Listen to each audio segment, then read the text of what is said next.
Out here with this little 29. 29 good. No, I said my glasses. Number. Yeah, you can roll it. Born to a mother at 16 years old, to a two-bedroom home. Used to sleep on the age of 7 years old. You discovered your dream. You wanted to become an NFL player. You used to get up with your father on Saturday mornings at 5:30. And used to run miles. First game of the sophomore season, you tore the ligaments out for your junior year. You broke your clavicle the first game out for the season. College scouts would come in to see you and they would say, "Man, you're extremely talented. You just don't know if you're going to make it out of high school, let alone college." He said, "Son, there is no way that you will make it." Coach Philip Fulmer from the University of Tennessee came in the Crim Ice. "I want to offer you a scholarship to go to the University of Tennessee." You said, "Coach, I'm coming." Reporter was making a beeline to Johnson. "Do you even think you're going to play at the University of Tennessee?" To start at the University of Tennessee. You played a little bit your freshman sophomore season. Came, you broke your starting line. You got as strong as you had ever been. Student of the game. Got the bench plus 315 pounds. You call your grandmother, you call your mother. You say, "After this year, our lives are about to change forever." Second game, you guys are playing. You guys found yourselves in the dog fight. Fourth quarter, Air Force had just went down the onside kick. The ball dropped. Air Force recovered. You guys broke the huddle. You called quarters come. Running back slips out of the backfield. Man, it's coming down your side. Quarterback released the ball to the running back. Running back catches it. Got the pass caught. Stop. I'm standing between you and the rest of your life. Where do your strength come from? Where do your drive come from? Where do your motivation come from? Where do your perseverance come from? Everything that you've ever been through, everything that you've ever faced, you've had the ability to overcome. You've had the ability to persevere. Everybody that ever made a sacrifice for you in your life, everybody that ever believed in you, everybody that ever gave you an opportunity in your life, you can't let them down. And I can't stop you. I can't stop you. Even if I wanted to, I can't stop you because you're about to get stronger. Carney back. Got the pass caught.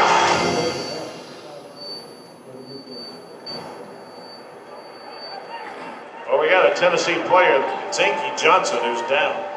People ask you all the time, if you can go back to September 9th, 2006, that game against Air Force, and you can stop that moment, or you cannot play in that game, or you knew this situation was about to happen, would you change it? I can't stop this moment because of the people that believed in you, the people that sacrificed so much for you, the people that saw something in you, but you couldn't see it in yourself. To your grandmother, to your mother, to your mentor, to your father, to your family members, to your friends, to the people that looked to you and were inspired and were encouraged and were motivated. You had overcame so much. And by doing that, it gave so many other people strength. So I don't want you to deal with the disappointment of thinking that you disappointed them because your dream has left. I can't change it because of what's about to happen. But even if I could, I wouldn't.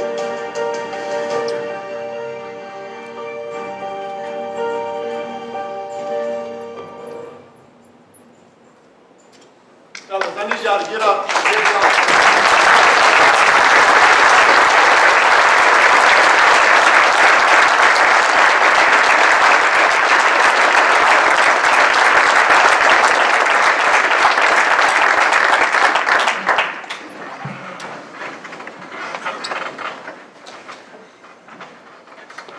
Thank you all so much.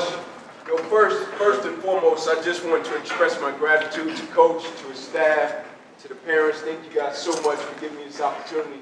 I know it takes a lot. You know, when you build a culture and you have a program, you have certain things that you instill within the guys that you coach and the guys that you teach. And so to bring someone from the outside in, you know, it takes a lot. And so I never want to take that for granted. But real quick, when I was just watching that film, man, it brings back so many memories. I was telling Coach in the early stages, you know, of my injury, I couldn't watch it. You know, it was hard to watch, and then after time, you know, I got used to it. But the way, you know, that came about, that trailer, I was on ESPN a couple of weeks ago, and when the ESPN guys called me, I answered the phone, and they said, "Is this Inky Johnson?" I said, "Yes, sir, it is." They said, "Is this the same guy that told me if he can change what happened to him, he wouldn't change it for nothing in the world?" I said, "This is." He said, "So you mean to tell me you were a projected first-round draft pick, have been playing this game since you were 7 years old, and this was the thing you wanted to do your whole life, and you get in an incident, and not only can you no longer play the game of football, but you got a paralyzed right arm and hand behind you?" your life changed behind the game of football, the thing that you love. And if you can go back to that moment and change it, you wouldn't. I said, no. And he said, I'm coming to see you. He said, because most people wouldn't have that perspective about something that changed their life and something that brought them a certain level of pain and discomfort. And I said, what you don't even understand is the process of the game of football is what saved my life.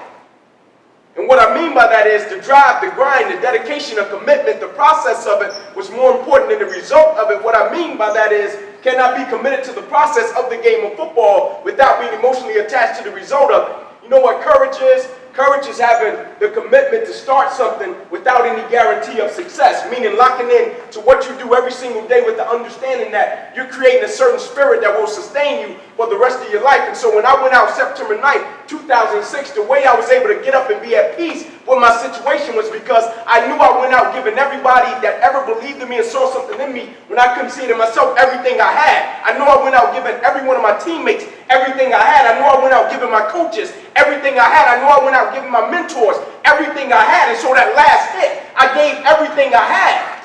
Now, if I would have shortchanged that moment and wouldn't have attacked that moment, it would have been hard to live with when I got to that emergency room and the doctor rushed in from the opposite side and said, hey, guys, get in here, this guy's about to die. Like, that would have been hard to deal with. But before I go down that road, I keep with me two things every single day. Like, I don't go anywhere without it. I keep a picture in my back pocket of my two kids. Got a 5-year-old son, 6-year-old daughter. Me and my wife been married for 6 years, and I keep this football. It's NFL football. But the thing I want to do with this real quick, I want to start with you, and I want to pass it across to a couple of the guys, and I want you to tell me what the game of football means to you as it pertains to life. Whether it's hard work, dedication, commitment, brotherhood, you know, whatever it means to you, just share with that.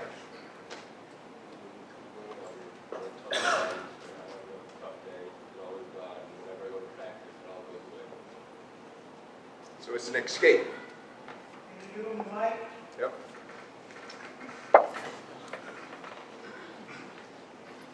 Picture that, so I'm not used to having mics. Football plays a big part of my life. It's taught me a lot of dedication to school. And when school's going bad, so I'm trying to with you guys. And I also have a brotherhood that I love. You guys are. To me, football is basically like a second nature. It's a home outside of home. Especially if you go, you're accepted by everyone, you're loved by everyone. Race, social level, doesn't really matter. You can understand the equipment, jerseys, we're all Huskies. Football just teaches me brotherhood. And football just teaches me brotherhood, and no matter where I go, I know that I have a family away from my other family. I think football is not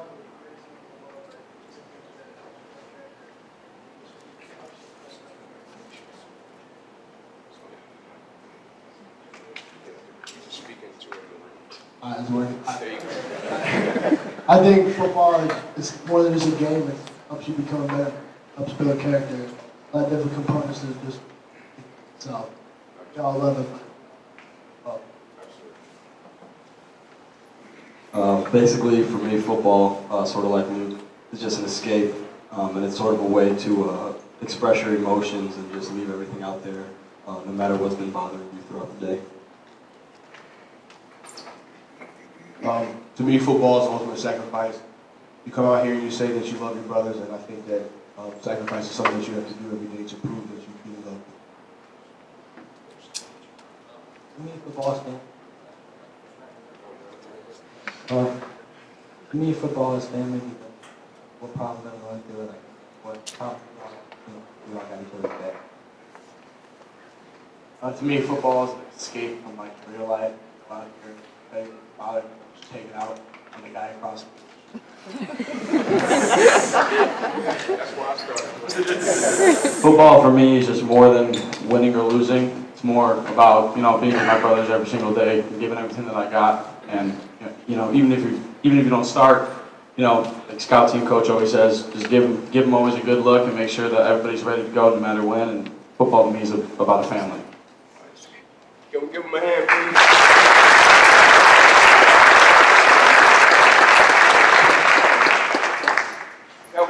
tell me why I asked that question? Why did I ask you what the game means to you as it pertains to life? Let's take a stab at it. Yes, sir. Someday it'll be over. Someday it'll be over. The main reason, that's a great answer. The main reason I asked you what the game means to you is because I find it amazing how we can be a part of one thing, whether it's a family, whether it's a game of football, whether it's our careers, whatever the case may be, but it means something totally different to everyone. Like, I don't even think the problem is if the game means something to everybody. I think at a certain point, at a certain level, everybody has a certain meaning for the game, whether it's brotherhood, a certain love, a certain passion. That's not the problem. But the problem is everybody wants to win, but everybody doesn't have the will to prepare to win, and the same thing applies to life. That's why the game of football is a direct correlation in life when it comes to grit, when it comes to fighting, when it comes to brotherhood, when it comes to recognizing I'm a part of something that's a lot greater than myself. And so when I quit, now I'm not just quitting on myself, I'm quitting on the guy that's beside me. And so when I'm a part of it, the work ethic, the level of drive and dedication that I put into it, when I tell you I can't let you quit, it goes a lot deeper than the game of football. When I tell you I can't let you quit, it's because one day I know you will have to take the jersey off and hang the cleats up, and you may have to lead a family. And so if I let you quit on a pair of wind sprints, if I let you quit on the jelly drills, if I let you quit on 3rd and 2, what do you think is going to happen one day when life gets tough? Like, you see some of the smartest people in the world, they're brilliant, they got a great network, but they can't fight themselves out of a paper bag. Simply because every time they face something that they didn't understand, or it brought them a certain level of discomfort, or put them outside of their comfort zone, or it hurt them, or brought them a certain level of uncertainty, what did they do? They stopped, they pressed back, and they said, I don't want that. Then you got certain people that when they face things like that, uncertainty, they go into another mode. It's like a shark when he tastes blood. They feed off of that, they use it as fuel. And the game of football is such a blessing because it allows you to build your character. And what I mean by allowing you to build your character, you have a bad practice, you can come back, have a great practice, make it up. Have a bad game, come back, have a great game, make it up. It allows you to build your character so one day when you face a real life situation, you can reveal your character and what you're really made out of. Like football at its truth. What is it? Like at its truth. Football at its truth. Minus the X's and O's, minus the schemes. What is football at its truth? It's not a game of skill, it's a game of will. It's not a game of just talent. It's a game of can I give everything I got to every part of the game on and off the field. Life is the same way. A lot of people, they can win simultaneously in one aspect of life, and they can hang their hat there, they can walk around with their chest out, but a lot of people can't win simultaneously in everything that they do. Meaning, can you give everything you got to your career? Can you give everything you got to your kids? Can you give everything you got to your wife? Every aspect of your life, can you win simultaneously? But in order to win simultaneously, you have to play life at a high level. Meaning that mentality and that level of drive and commitment has to be different, but ultimately, the things you do can't just be about you. Because if everything you do is just about you and your personal gain, at a certain point in your life, you're going to hit something that's a lot tougher than you. And if you don't have a driving force for why you do what you do, 9 out of 10 times you'll quit. Like I tell guys all the time, like people don't just appear and they say, man, I don't want to become anything. Like I don't think, like life makes people not want to get up and live. Life, as beautiful as life is evolution, life is growth. As beautiful as life is, can you believe it's people that wake up every day and they don't want to live? And the reason people don't want to live is because they feel as if living is more painful than dying, so I don't want to live. They get to the point to where they don't even want to live.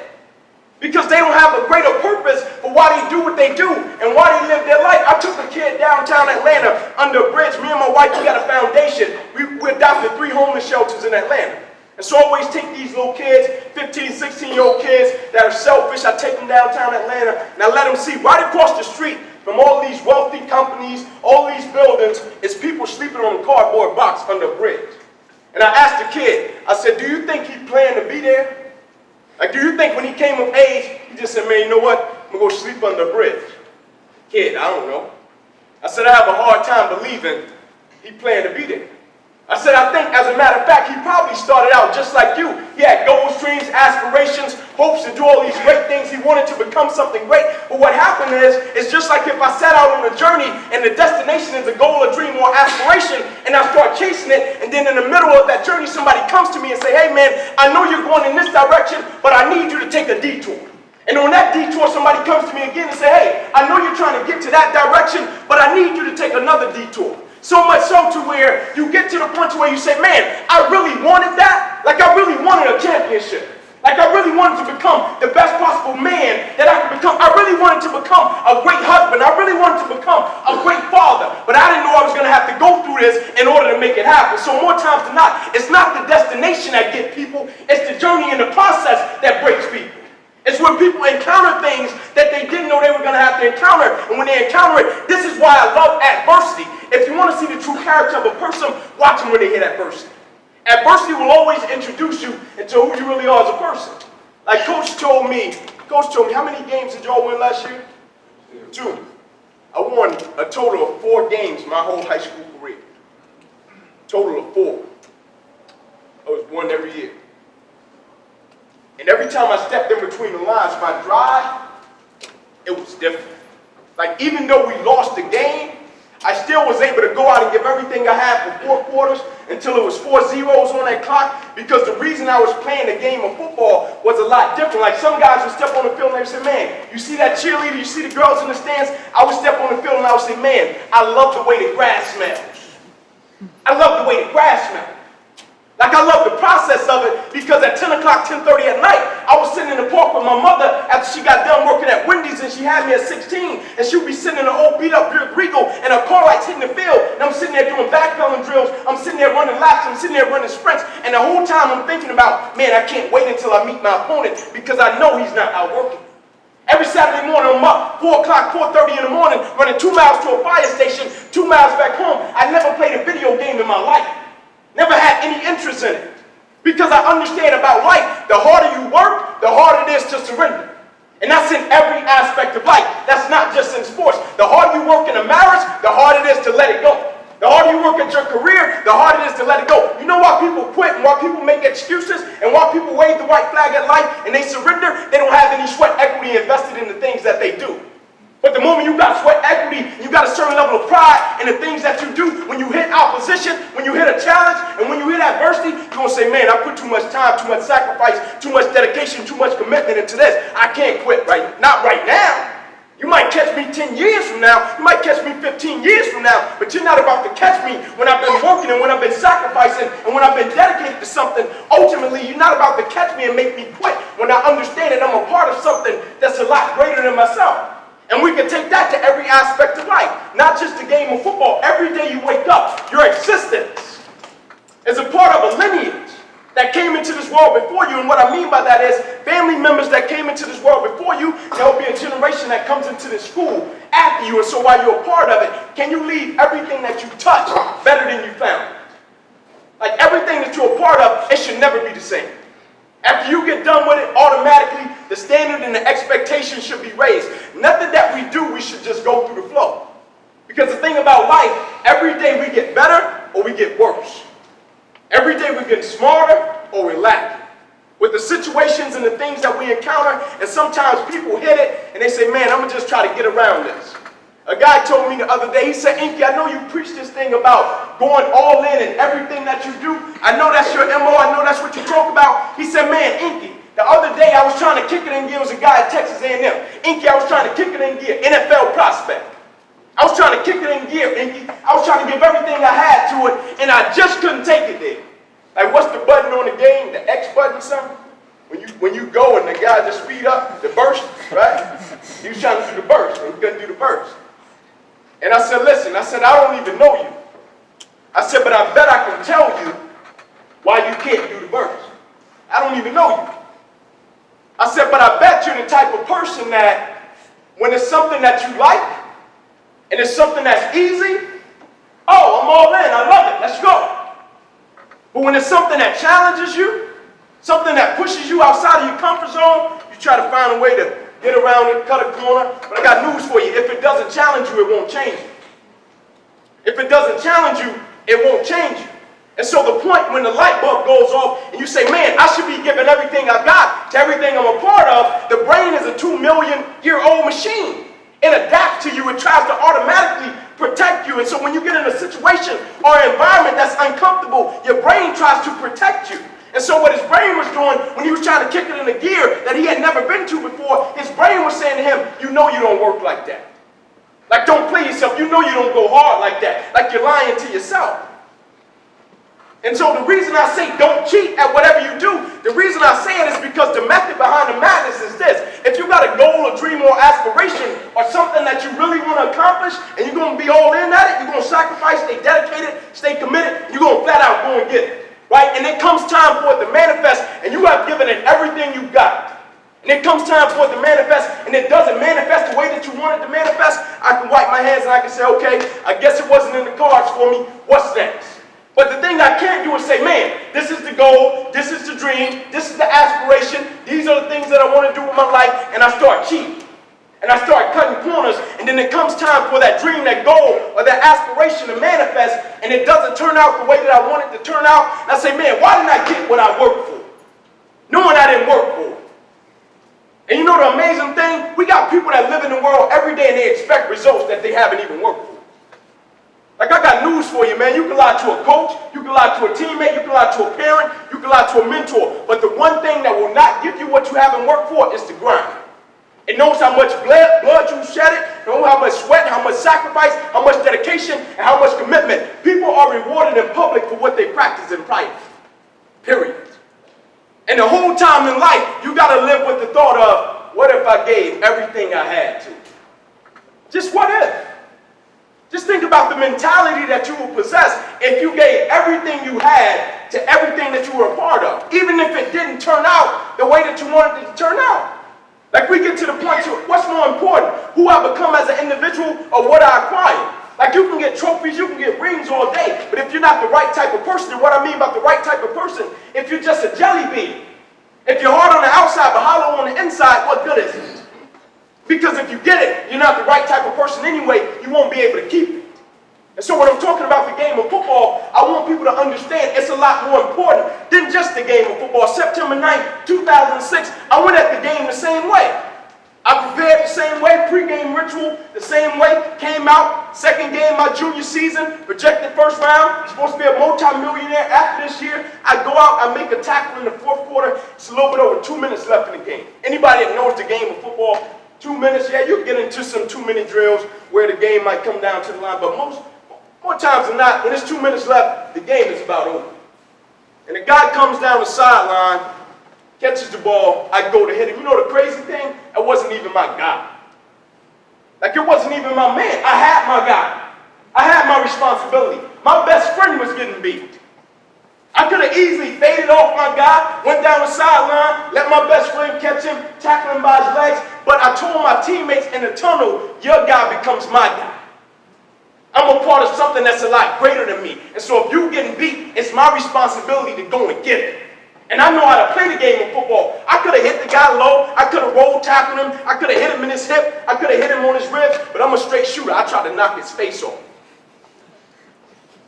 And in the end, when I tried to knock his face off, he squinched up. His helmet hit me between my shoulder and my neck. It sent my neck this way, and it sent my shoulder the opposite way. And it busted an artery in my chest, and I was bleeding internally. They had to rush me to the emergency room and save my life. And the next morning I woke up, he said, Inky, got some good news and some bad news. The good news is we saved your life. I said, thank you, sir. Bad news is you got nerve damage in your right shoulder. I said, all right, cool. Got to send you up to the Mayo Clinic, Rochester, Minnesota. I said, all right, cool. But the problem is, Inky, you probably can never play a game of football again in your life. I said, no way. I said, man, I don't know if you know, but I've been doing this since I was 7. Like, I don't know if you know, but this is the thing that's supposed to take care of me and my family. Like, I don't know if you know, when I was 15 on Christmas, a guy came through our window with a 9mm and a 45, and he stuck it in my face and took the one pair of Nikes that I did have. Like, I gotta make this work. This is the only thing I've been working for. Every time I missed a meal as a kid, this was the thing that kept me focused. When the cops ran in my house, locked my uncles up, they're still going to prison. Still until this day.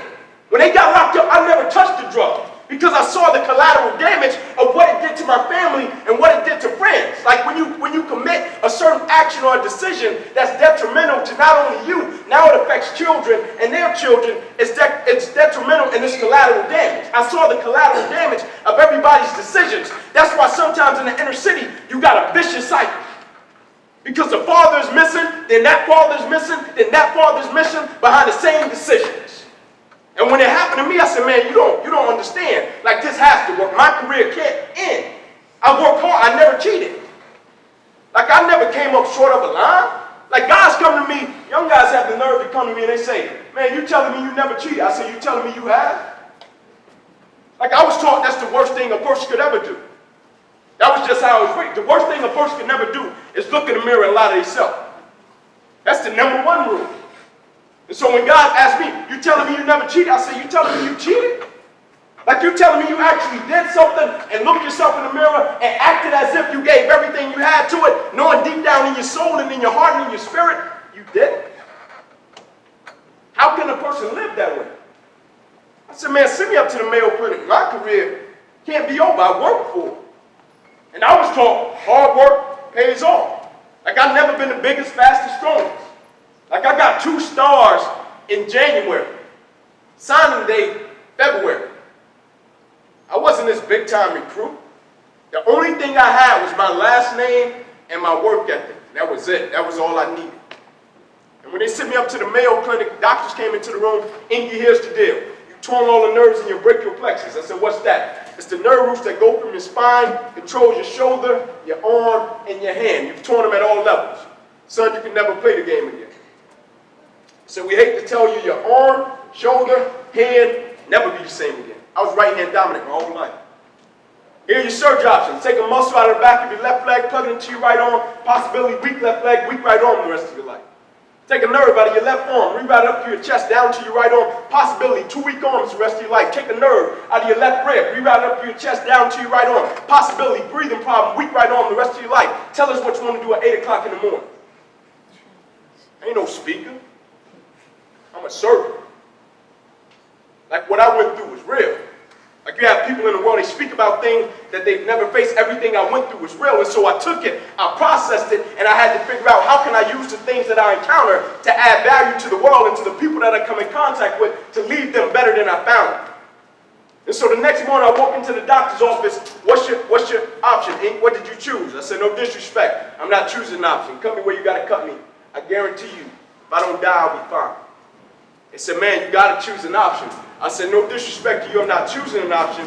Cut me where you got to cut me. If I don't die, I'll be fine. Like, I don't know about y'all, but I'm a fighter, man. Like, I just can't give up, right? I just can't lay down. Like, I can't, like, I don't rock. Like, that's not my MO. Like, if I was in the alley with some guys and me and y'all was walking after school and we come up on about 10 guys and I look at y'all and I say, man, I'm not running and I'm going home. So if I tell y'all I'm not running and I'm going home, that's meaning we ain't got no choice but to deal with these guys and we going home. And so anything that I face it the same way. I don't run. Like I don't run from life. I don't run from opposition. I don't run from adversity. I don't run from challenges because I understand this one thing. If you do not kill me, you have no choice but to make me stronger, wiser, and a better person.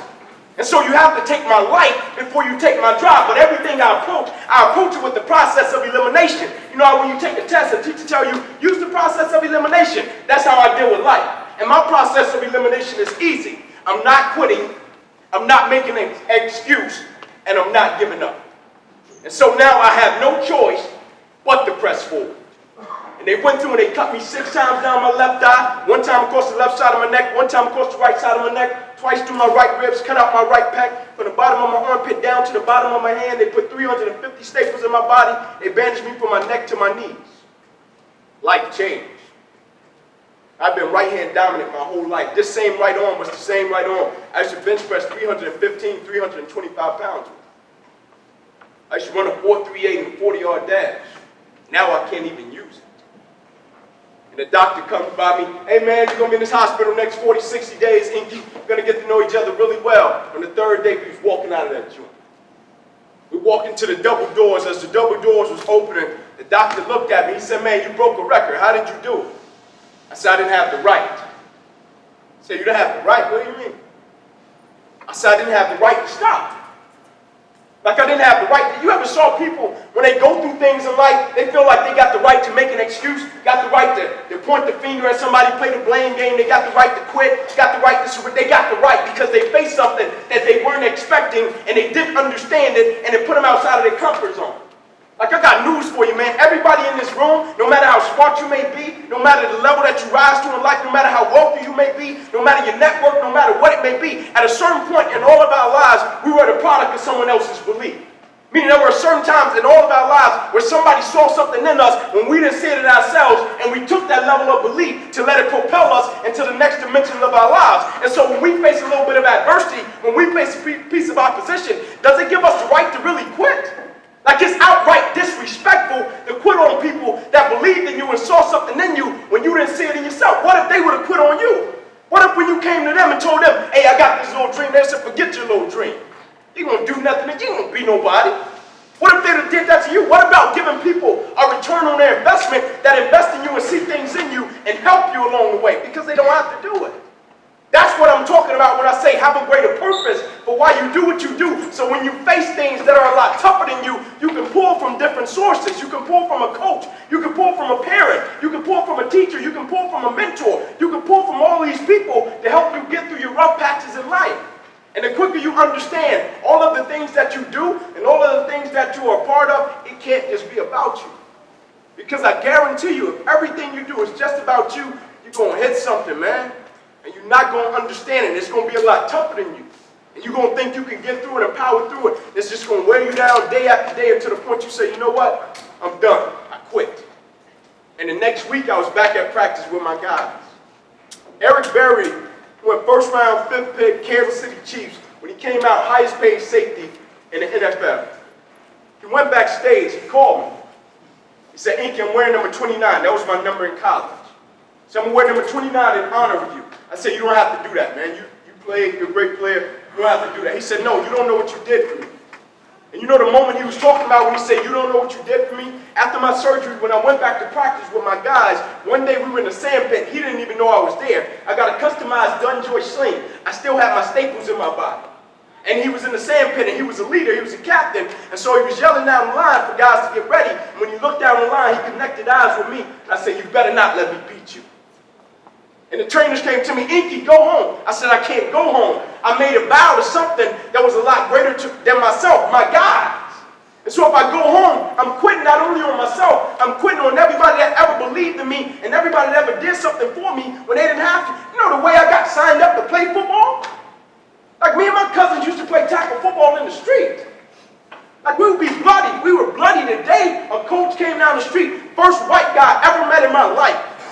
Me and my cousins played tackle football in the street, bloody, scratched up, pink. Used to have to go in the house, grandmother put cocoa butter on us, go to school all shiny, right?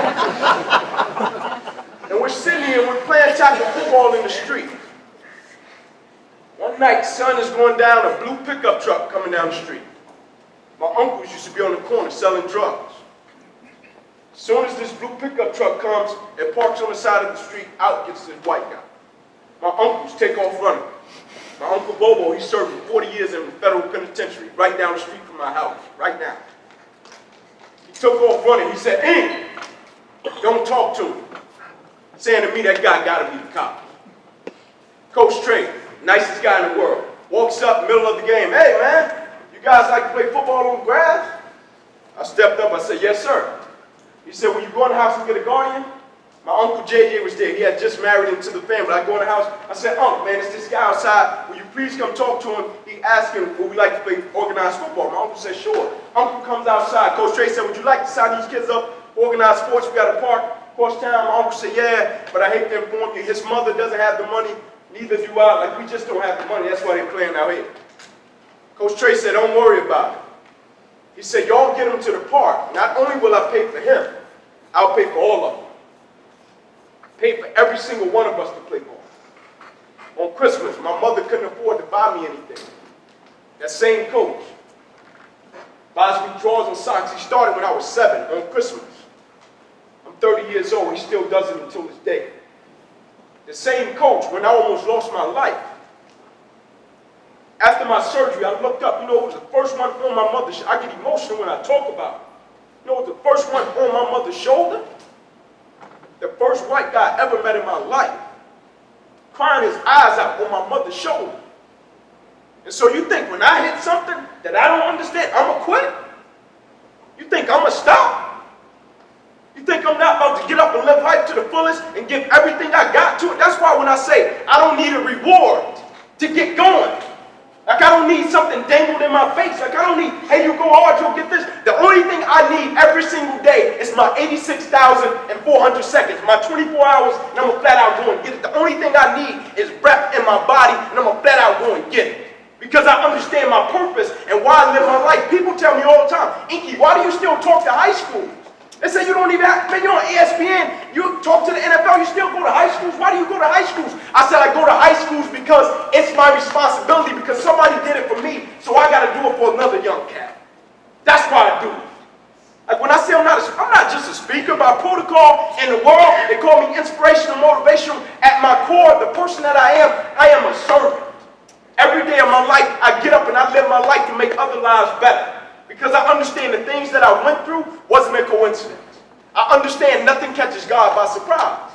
And so I am going to do the best I can with the situations and the things that I face and encounter every single day. I'm going to embrace it, and I'm going to figure out a way to use it to add value to my brothers and my sisters and ultimately the world. You know, a lot of young people miss the boat when they play sports because they think it's just about their sport. And what they don't understand, the same spirit, the same drive, the same level of commitment and dedication that you take to that sport, that can be the same spirit, the same drive, the same dedication, and the same level of commitment that you can take to the rest of your life. It is a blessing to be able to do it.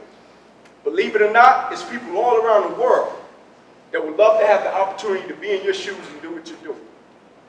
But something happened along the way, and they just couldn't do it.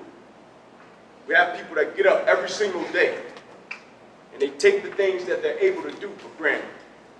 Have people that get up every single day and take the people that they love for granted until something happens and then they wake up. Well, you got a choice right now to wake up every single day and live life to the fullest, man. Like life is a blessing, fellas. The only thing I want you to do with the game, the only thing I want you to do with the things that you're a part of, is to not take it for granted. Because if you don't take the ones you love for granted, if you don't take the things that you're a part of and you do for granted, one day when the time comes that you can no longer do it, you can walk away from it and you can have a peace that surpasses all understanding. So when somebody comes to you and say, man, if you could change what happened to you, would you? And you say, no, man, I'm good. I thank God, man, because it actually changed my life. And who's to say that I will be the man that I am today? Who would say I will be the father that I am today? Who's to say that I will be the husband that I am today if this situation didn't happen to me? And life is never about what happens to you.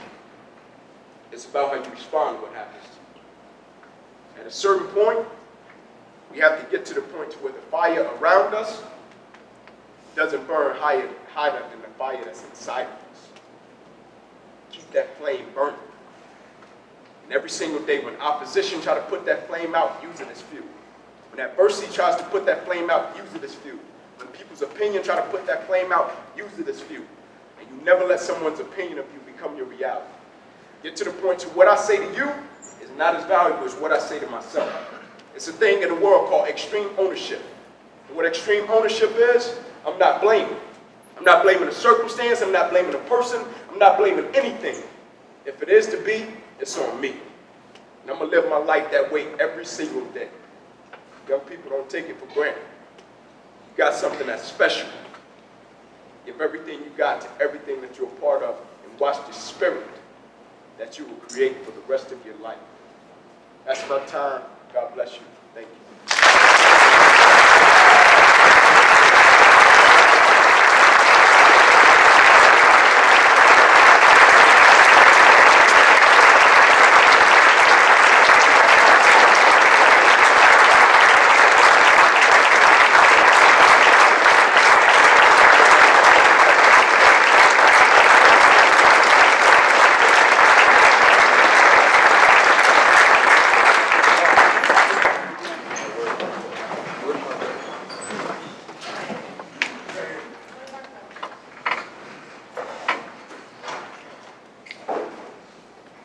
All right, how about 10 claps for Mr. Wright?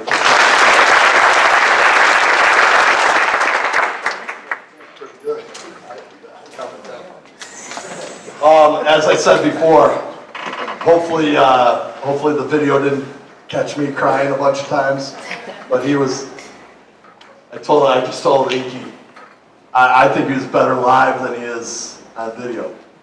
So hopefully you guys all got that message. Varsity football team, you guys got to stay here. You can't leave yet. Everyone else, I think Inky's going to stick around if you want to thank him. Give him a chance to get some water and catch his breath a little bit here. But I want to one more time stand up and give him a round of applause.